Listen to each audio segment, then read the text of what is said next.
Hey everybody, welcome to the latest edition of Notre Dame Daily, brought to you, of course, by FanArch. I'm Pete Mulroy, and I want to start with something today that I hinted on yesterday. With all the coaching carousels, the changing of the guards with certain programs, specifically as it pertains to what we witnessed over the weekend with Ole Miss and former head coach Lane Kiffin. You're not going to fault somebody for wanting to get paid and take money, but there is a way to do it. I think we would all agree with, and this isn't, if you don't know what happened, or you may be a little bit behind, and that's fine. Lane Kiffin leaving Ole Miss, and Ole Miss is in the midst of maybe the best season in football program history, leaving them smack in the middle, a couple of weeks away from what we expect will be a playoff berth for the Rebels, and taking the Louisiana State LSU job. Again, there is a way to do this. Notre Dame learned that with Brian Kelly, right? And Ole Miss obviously just went through it with Lane Kiffin. From an Irish perspective, I'm not saying Marcus Freeman's going to be here forever. We all hope he stays for a long, successful title-filled run. I get that. But I do have faith that if there is a change there, that it's not going to be for Marcus Freeman like, all right, see you later, I'm out, and he closes the door and walks away. I don't think it's going to happen here, right? So there is a difference in how things get handled. What we witnessed Sunday with Lane Kiffin is unprecedented. We haven't seen anything like this before, and it's out of control, but this is the worst it's ever been. Ole Miss is a legitimate national title contender. That's a fact. But what happened with the way this went down was ugly, and it was basically inexcusable. Then to make matters worse, and this is what blows my mind, Lane Kiffin finally announces, after leaving this team in limbo, the school, academics, the football players, his coaching staff, leave him in limbo for a couple of weeks. As he's leaving, does an interview with ESPN moments later where he acts all bent out of shape that Ole Miss denied him the opportunity to coach the Rebels through the postseason, which again we expect to be the college football playoff. Why in the name of all things holy would a school you just bailed on in the fashion that you did? Not like, all right, this opportunity is great for me at the time. I'm going to take the LSU job. Just want to let you know. But I'd love to see these men through, the coaches and the players through whatever type of run we can go on here. That wasn't it. It was basically like, I'm out, they're better, I'm taking the job. So why would a school permit you to then stay when you are basically the coach now of its rival? It's lunacy. And to act all mad like it's somebody else's fault. You know whose fault that is? It's Lane Kiffin's. Then getting all pissy. If you didn't see this, it was even better. And threatening to wipe out the entire staff by taking him with you to Baton Rouge if he wasn't permitted to coach in the CFP for Ole Miss was even more pathetic.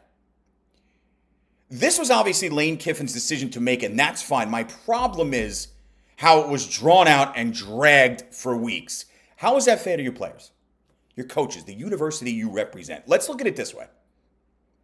For all the craziness NIL and the portal have brought into college athletics, and we're talking from a football standpoint here, but it's college athletics basically as a whole, right? If a player was doing something like this, it'd be considered tampering, and we all know that to be true. Lane Kiffin was basically having an affair with LSU while his Ole Miss group was winning games and making noise ahead of the CFP. And again, as part of what may very well be the finest season in Ole Miss football history, it's just horrific the way it went down and was handled primarily by Kiffin. How any program would want a guy with a track record of leaving at a moment's notice is beyond me. Ironic now LSU's going from Big Game Brian to this clown show. Sure, Kiffin's stop in Oxford was his longest with one team. That's great as head coach, and he's proven that he can win games. Awesome. But the way it went down, to be this story and take away from all the good things those young men, those players, and that coaching staff did, and they anointed Pete Golding, the full-time head coach, and it seemed like the boys in Oxford loved that. He got a rousing ovation when they announced him, not just as interim, but as full-time head coach. This is a terrible look for a guy that deserves to be looked down upon for doing something like this. For a Notre Dame aspect, the relatability here, the tie-in, because I thought this was something that we should have discussions about. It was national news. While not directly Notre Dame related, it is important to talk about because it's going to impact one way or another. You would think Tuesday, this rankings reveal. We haven't seen something like this. From a Notre Dame perspective, as Notre Dame Fighting Irish fans, it makes you truly grateful to have a man like Marcus Freeman, a true molder of young men, leading the way. He said it not a couple of weeks ago when Brian Kelly and LSU parted ways, and that became sloppy from an LSU perspective, where they really didn't look good in how they handled it with the buyout aspect of Brian Kelly. Where Marcus Freeman said, look, I root for Coach Kelly. He brought me here. He trusted me enough to come coach defense here. And then obviously the torch was passed to him. So he's always rooting for Brian Kelly. But you see what happens in our field, meaning the coaching field. You have to be grateful, and it teaches you to be grateful for the opportunities that you have. Marcus Freeman is more Notre Dame than most people you'll meet. Big into the traditions pregame, whatever it might be. Brought a lot of them back, the ones that were removed during the previous regime. That's a big deal out there. People care about that. And when you can relate to the young men that you're coaching and give a damn about the guys on your staff and put together a collective staff with a collective mindset that says, okay, we're here to win football games, but we've got to do it collectively with respect, rapport, and communication. They've done that. Not too many teams are going to run the table the way Notre Dame has done the past 2 seasons. Bad loss to NIU last year. They run the table, nearly win a national title. Start 0-2 this year, specifically on defense, looked completely out of sorts, and they right the ship. That's trust, that's belief, that starts at the top, and that starts with Marcus Freeman. Don't know that I would be jacked up to have my kid right around Lane Kiffin right now, because how do you walk into a room and say, I'm here for your kid, and then you pull a stunt like this? It's basically college football's version of an extramarital affair, and it went on for weeks and it was dragged out, where I'm not ready to make a decision yet, I'll let you know, and still coach and still have to go into that locker room. Horrible the way this went down. I mean, just absolutely horrible. You feel for the kids. But the way they played in the Egg Bowl with all the noise, they look pretty damn good against a Mississippi State team that has played better than the 5-7 record it has this season. So I think you got to give a lot of credit there to the Rebels for that one, in winning that game by double digits, blocking out all of this noise. And now we'll see these young men move on. But it makes you damn happy that you have a guy in South Bend that, quite honestly, can't envision doing something like this. Especially he was part of the changeover that wasn't handled properly by the previous head coach. Off of that, continuing to talk about the college football playoff, we've reached a point in the season where there's only one more set of rankings to be released before the 12-team bracket is officially set. And with that bracket officially being finalized Sunday, December 7th, this Tuesday, December 2nd, tomorrow, will be the next reveal. And while there won't be a change with the top 2 teams, Ohio State and Indiana respectively, the current number 3 team, Texas A&M, is going to drop after falling to a good Texas team over the weekend. Add in the chaos surrounding Ole Miss, as I just discussed, a decision surrounding what will happen with the ACC championship game if unranked and 7-5 Duke beats number 16 UVA, and a handful of talented 2-loss teams in the mix. And there is no shortage of drama here heading into the next slotting of the top 12 teams tonight. From a Notre Dame perspective, the Irish probably feel okay right now, and they should. At 10-2 overall, riding a 10-game win streak, 2 losses to top 12 teams by a combined 4 points, with those losses coming in games 1 and 2 of the season, and clear growth from a team perspective, this group legitimately looks as good as any in America. That's not bias, that's fact. And while there are certainly some conference championship games Irish Nation will have its collective eyes on this weekend, something I'll be sure to get into as the week progresses, the comparison folks continue to love to discuss is the one between Notre Dame and Miami, and I get it. With the Canes holding the head-to-head over the Irish, many feel that should be enough to vault Miami past Notre Dame, or ahead of Notre Dame, I should say, in the rankings, especially since they hold identical 10-2 records. But as the committee has said multiple times in recent weeks, the 2 teams have not been compared to one another because there really has been no reason to compare them. In the eyes of the committee, Notre Dame has been the better team over the past 2 months. From my perspective, and here's where I sit with this, I sort of look at the upcoming reveal Tuesday this way, as it pertains to the whole Miami-Notre Dame thing. If the committee is going to place Miami ahead of Notre Dame in the rankings, 10-2 overall, identical records, Miami's got the head-to-head, where it would be putting more emphasis on that week 1 head-to-head victory for Miami, then it's going to have to be tonight, the Tuesday reveal. Neither team plays a 13th game or conference championship. So having the Irish remain ahead of the Canes come this latest reveal, and then flipping the script and putting Miami ahead of the Irish 5 days later, when neither team had a change in record, personnel, or anything major, would make zero sense. So if Miami's going to leapfrog them, it's going to have to happen before Sunday, meaning in the Tuesday night reveal. So for me, this is massive. This upcoming reveal tonight is massive for Notre Dame. You're probably looking at the next top 12 that'll look something like this. 1 and 2, Ohio State, Indiana. 3, 4, 5, Georgia, probably Texas Tech moving up, and Oregon in that top 5. The major change here would be Tech moving into the byline and A&M falling out of the top 4. 6 through 10, to me, I think you go Ole Miss, A&M after a 4-slot drop, Oklahoma, Notre Dame, Alabama. BYU and Miami would most likely be numbers 11 and 12 right now. But the Canes need an at-large since they won't be playing in the ACC title game. And that's another thing for Miami. ACC is not a great... You got a 7-5 team competing for a conference championship, meaning you weren't good enough in that conference with the 2 losses to get into your own conference championship. You need an at-large bid. I'm not saying Miami's not a good football team, but to not play in a conference championship in a conference that isn't very good is not a great look.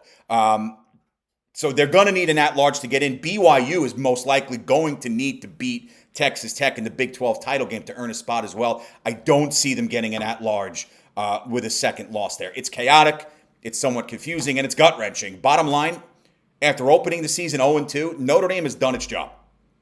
From an on-field perspective, there's nothing more it can do now. I think most agree they're a playoff team, but we'll learn a whole lot during the penultimate rankings reveal Tuesday night before the final bracket comes out this Sunday, December 7th. Again, if there's going to be any change there, and the committee hasn't hinted that there would be, it's going to have to be Tuesday night, because how could you flip-flop them Sunday when neither team plays another game? And there's no major changes to either team in a 5-day span. Would make zero sense. The upcoming reveal is monstrous. And from a resume perspective, the Irish certainly have one that puts them very much in the mix, and we know that. And the committee has said as much in recent weeks. Sure, after opening the season 0-2, the playoff fate was out of Notre Dame's hands. All the Irish could do was win out, and that's exactly what they did. Now, with a defense that has monstrously improved since a tough 2-week stretch at the start of the campaign, an offense that has blossomed for most of the season thanks to the play of first-year quarterback C.J. Carr, and an unreal running game behind Heisman hopeful Jeremiah Love and stud backfield mate Darian Price, the Irish do stand as one of the hottest teams in America. And right now, the College Football Playoff Committee agrees. They've said it time and again. Notre Dame fits the mold of a playoff team and one that can make some noise come tournament time. From a growth and consistency standpoint, Marcus Freeman's bunch has looked the part, and they've taken care of business. While the 2 losses sting, they were to 2 teams in the current top 15 of the CFP rankings, Miami and Texas A&M respectively. Wins over number 17 USC. Triumphs over bowl teams in Navy, Boise State, North Carolina State, and Pittsburgh are also solid box checkers. By the way, Boise State's going to play for the Mountain West title this Friday against Dan Mullen's UNLV squad. Looks even better if the Broncos win that, because then you would have defeated a conference champ during the season. And just quickly getting back to the ND-Miami comparisons, Miami's 2 losses, well, certainly nothing to be ashamed of, came against unranked SMU and Louisville. Those losses, more importantly and significantly, also came October 17th and November 1st, which is late in the season. This is a Miami team that also didn't look particularly good against a Virginia Tech team late in the season, though Carson Beck, their quarterback, is starting to play solid football again. Look, and here's where I could sit with this too and add another layer to it. Honestly, I know they're playing in the SEC title game, but if Alabama goes down to Georgia in that one, it's going to be their 3rd loss of the season. You want to make this really easy? If that happens, Alabama goes down and has a 3rd loss, bump them out, put Miami in. There you go. Headache over. Marcus Freeman spoke after the Stanford victory about how his team has grown and is currently playing like one of the best teams in the country. At present, the number 9 CFP ranking has the Irish firmly in. We will see what happens in the upcoming reveal, but for the past few weeks, the committee has liked what they've seen on the Notre Dame resume. That is not me just speaking bias. And from a fanatic perspective, the committee has said it, they've written it, they've talked about it on the Tuesday night programs with ESPN. Notre Dame pretty comfortable at number 9. And again, if there's going to be some type of change, it's going to have to be with the Tuesday night reveal. Because after that, especially as it pertains to Miami and Notre Dame, how could you flip them 5 days later when neither plays another game? I do want to wrap today. How about some love for Luke Talich? He might not get the headlines that an Adon Schuler, Tay Johnson, Leonard Moore, or Christian Gray would get, but he has been an essential part of the growth, development, and consistency of this Irish secondary. Over the past 2 games, Talich has recorded 2 touchdowns in just electrifying fashion, right? We all know what I'm talking about. Against Syracuse, number 28 returned a blocked Jalen Stroman punt for a touchdown, and that sent the South Bend faithful into a frenzy in the blowout win over Syracuse. Then Saturday in Palo Alto, took a fake punt pass from Josh Burnham, 84 yards, to the end zone. In addition to those major plays, he's been a steady contributor on an Irish defense that has become one of the best in America. And you talk about growth, that's what it's been. From the struggles of weeks 1 and 2, this Notre Dame defense has ascended and become legitimately, under Chris Ash and Mike Mickens, one of the best complete in the country, specifically on that back end. On the season, 19 tackles, 3 picks, 3 passes defended, have really helped solidify the back end of the defensive unit, and they have become exceptional at forcing turnovers. He always seems to be around the football, Talich does, and his motor's undeniable. He's the perfect complement to what the Irish have in Schuler and Johnson, by the way, as is Stroman, as we've seen. With major goals here left to accomplish for the Irish bunch, having a player like Luke Talich is going to be an incredible blanket come postseason time, which again we all hope is in the 12-team playoff. For now, we'll put a bow on this one. I know there's a lot to digest from today's show, but there's a lot going on. We will see what happens tonight with the penultimate CFP rankings reveal. After that, we wait 5 days. We get through the conference championship weekends, and then we get our final bracket reveal this Sunday, December 7th. It's big. It's electrifying. It's confusing. It's gut-wrenching. But we'll get through it together. We got a lot to get into this week. I'll talk to you all tomorrow. For now, have a great rest of yours. And as always, go Irish.